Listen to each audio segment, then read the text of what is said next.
کہ آج ہمارے پاس غربت بہت ہے، ہمارے پاس غریبی بہت ہے. اس بات کو ٹاپک سے ریلیٹ نہیں ہے، لیکن وقت کا میں اس لیے بتا کر اپنی گفتگو کو سمیٹنے کی کوشش کرتا ہوں تاکہ آپ کو پتہ چلے میرے نبی کا مقام کیا ہے. آج انسان اپنے اوپر اگر غور کر لینا، اللہ نے بہت سی نعمتوں سے آپ کو نوازا ہے. یہ آنکھ بڑی قیمتی ہے، لاکھوں روپے میں اگر کوئی کہے آپ نہیں دے سکتے ہو.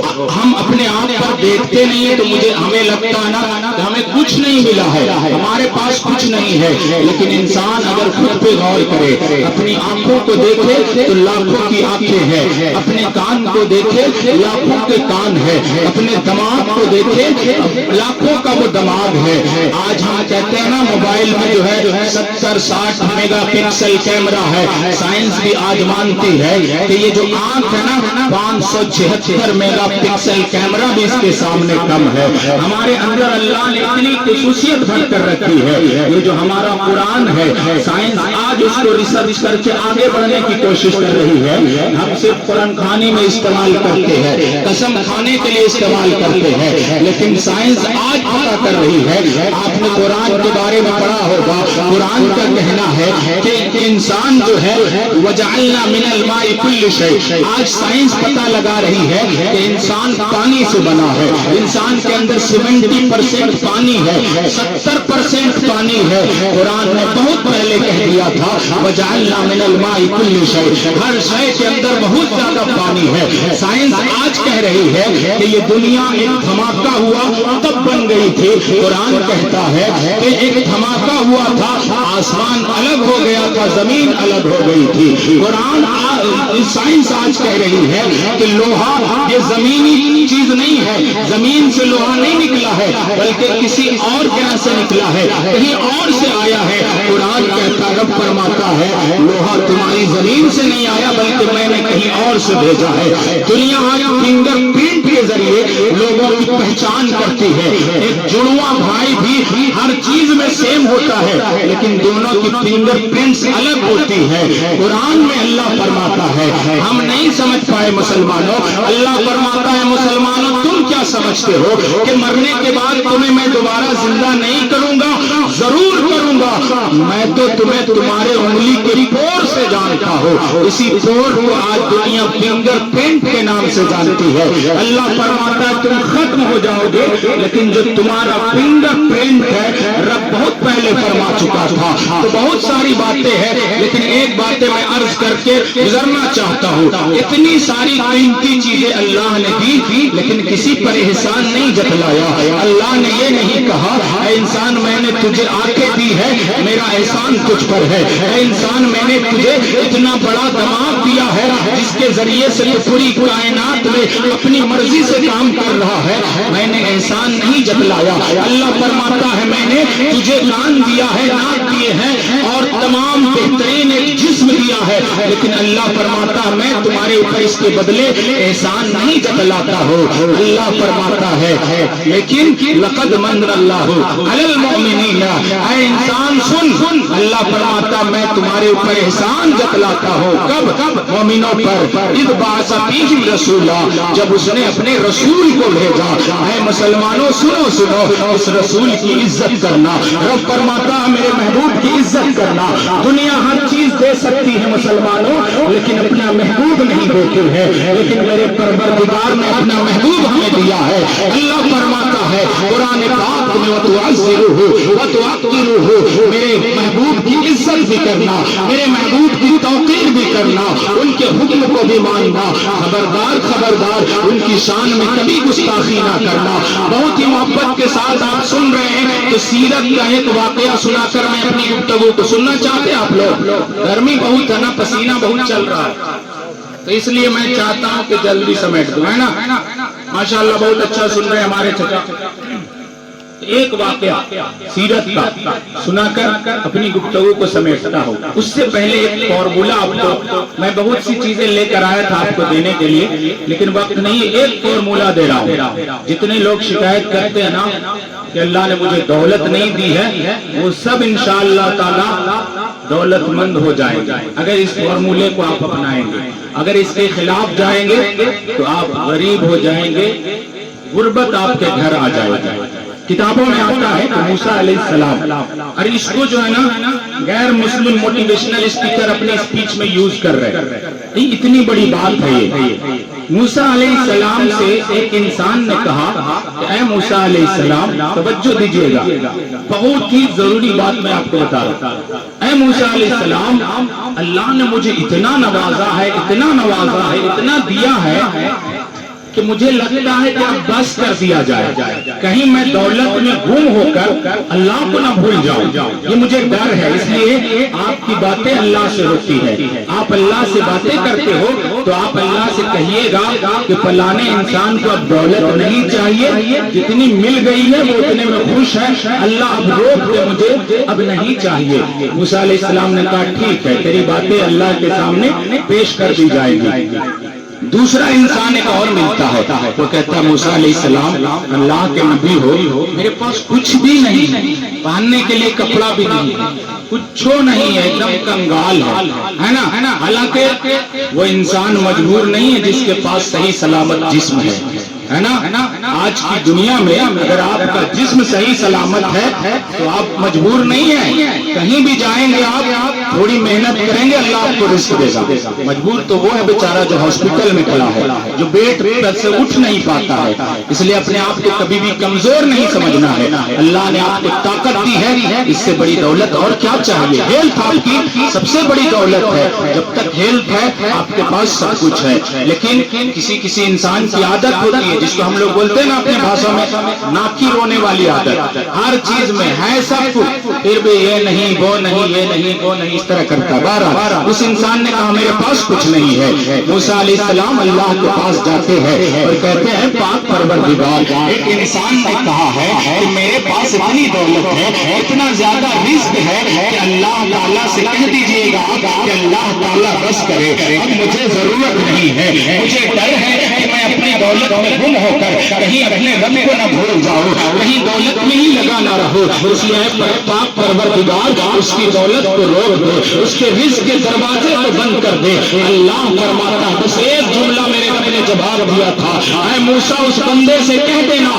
کہ وہ رب کا شکر ادا کرنا بند کر دے، میں اس کے شکر ادا کروں۔ دیکھیے اس کی جو عادت تھی، کہتا کچھ تو ہے ہی نہیں ہے تو میں کیسے شکر ادا کروں؟ میں اپنی زبان میں آپ کو بتانے کی کوشش کر رہا ہوں، جو سب سے پہلے وہاں نظر آئے، جو سب سے پہلے خانے کعبہ میں اسی کا فیصلہ سب نے کہا محمد کتنا اچھا فیصلہ کیا ہے، اتنی باتیں آپ نے بتائی ہے، لڑائی بھی ہو جائے گی، کام بھی ہو جائے گا، سب لوگ اپنے گھر میں جا کر سب کے دل میں بنا کاش میں سب سے پہلے کعبہ میں چلا جاؤں۔ ایسا ہی ہوا ہے کہ جو خانہ کعبہ میں سب سے پہلے داخل ہوگا وہ جو کہہ دے گا وہی مان لیا جائے گا، وہ خود اٹھا لے وہ بھی مان لیا جائے گا، وہ کسی کو دے دے وہ بھی مان لیا جائے گا۔ سب اسی بات پر جا کر سو گئے، سارے خاندان والے سوچ رہے ہیں کاش مجھے موقع مل جائے، لیکن سنو محبت کے ساتھ سننا، پیار سے سننا، جیسے ہی خانہ کعبہ کے دروازے کھول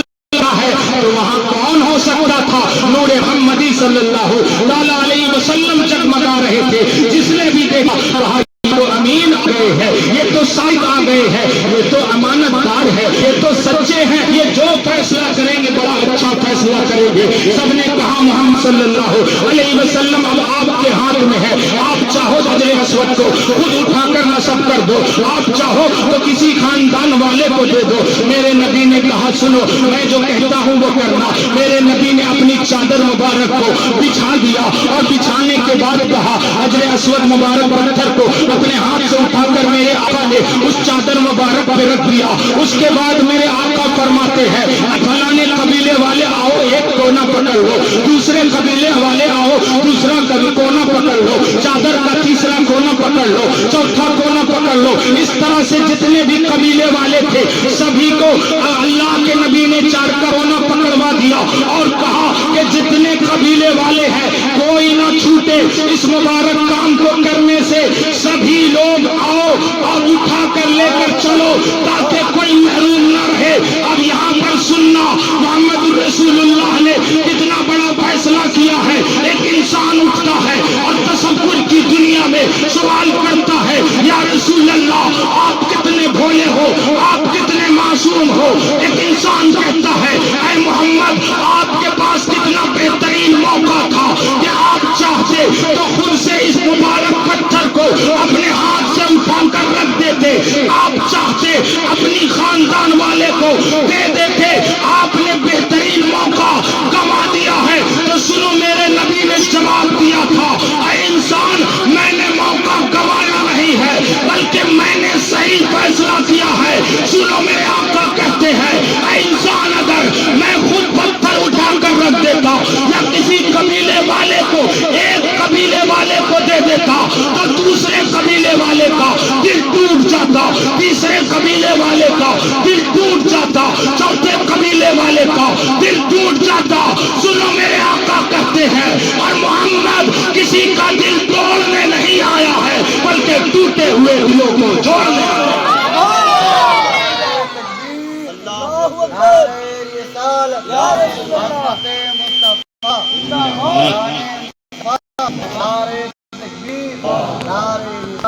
جب لوگوں نے کہا کہ آپ چاہتے خاندان والے کو خود ہی اٹھا لیتے, میرے نبی نے کہا ایک خاندان کو دیتا دوسروں کا دل ٹوٹ جاتا, اور میں محمد وما ارسلناک الا رحمۃ للعالمین نبی کے لیے رحمت بن کر آیا ہو, کسی کا دل توڑنے نہیں بلکہ ٹوٹے ہوئے دلوں کو جوڑنے آیا ہو.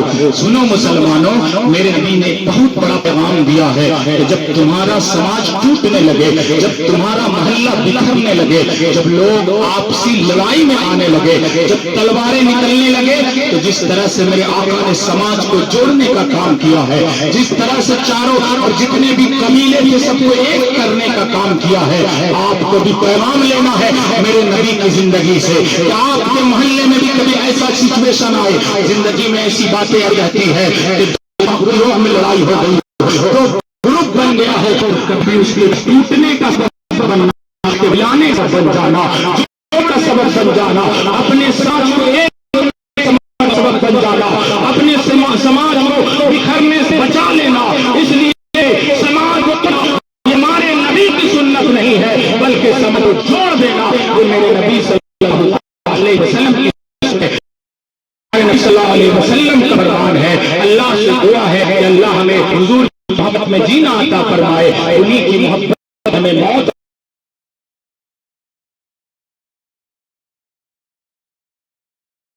جسے رزق چاہیے وہ شکر ادا کرے. یہاں سے پیغام ہمیں بھی ملتا ہے, اگر ہمیں رزق چاہیے, اگر ہمیں اللہ سے چاہیے کہ اللہ ہمیں دولت مند بنا دے تو ہمیں اللہ کا شکر ادا کرنا چاہیے. موسیٰ علیہ السلام وہاں سے آئے, پہلا انسان ملتا ہے, اے جلیل القدر پیغمبر بتاؤ تو صحیح کیا اللہ سے آپ نے کہا تھا کہ وہ میرے رزق کو روک دے. موسیٰ علیہ السلام نے کہا ہاں میں نے کہا تھا. تو کہا اس نے اللہ نے کیا جواب دیا ہے, تو وہ کہتے ہیں موسیٰ علیہ السلام کہتے ہیں کہ اللہ نے کہا ہے کہ اس بندے سے کہہ دینا کہ وہ شکر ادا کرنا بند کر دے, میں اس کے رزق کا دروازہ بند کر دوں گا. جیسے ہی موسیٰ علیہ السلام نے اتنا کہا وہ بندہ کہتا ہے موسیٰ علیہ السلام آپ یہ کیسی باتیں کرتے ہیں, میں کیسے شکر ادا کرنا بند کر دوں اس پاک پروردگار کا جس نے مجھے آنکھیں دی ہے, جس نے مجھے دماغ دیا ہے, جس نے مجھے صحیح جسم دیا ہے, جس نے مجھے کھیت دیا ہے, جس نے مجھے مکان دیا ہے. جب آپ یاد کرو گے نا تو اللہ کی بہت سی نعمت ہے, لیکن انسان کیا ہے جو چیز ہوتی ہے اسے نہیں دیکھتا ہے بلکہ اس کو بھول جاتا ہے. جیسے ہمارے پاس سائیکل تھی, ہمیں لگتا تھا موٹر سائیکل آ جائے, جب موٹر سائیکل آ گئی ہم بھول گئے, ہمیں لگتا فور ویلر آ جائے, جب فور ویلر آ گئی تو ہمیں لگتا بہترین مرسڈیز کار آ جائے, بہترین اچھی گاڑی آ جائے. جو ہوتا ہے ہم اس کی قدر نہیں کرتے ہیں. بہرحال اس انسان نے ایک ایک کر کے گنانا شروع کیا, کہا ہے موسیٰ علیہ السلام میں اس پاک پروردگار کا شکر ادا کرنا کیسے بند کروں جس نے مجھے اتنا نوازا ہے. تو موسیٰ علیہ السلام نے کہا اگر تو شکر ادا کرنا نہیں بند کرے گا تو اللہ تیرا رزق بھی بند نہیں کرے گا. دوسرے انسان کے پاس پہنچتے ہیں موسیٰ علیہ السلام, اور پہنچنے کے بعد اس انسان سے کہتے ہیں, وہ پوچھتا ہے موسیٰ علیہ السلام میرے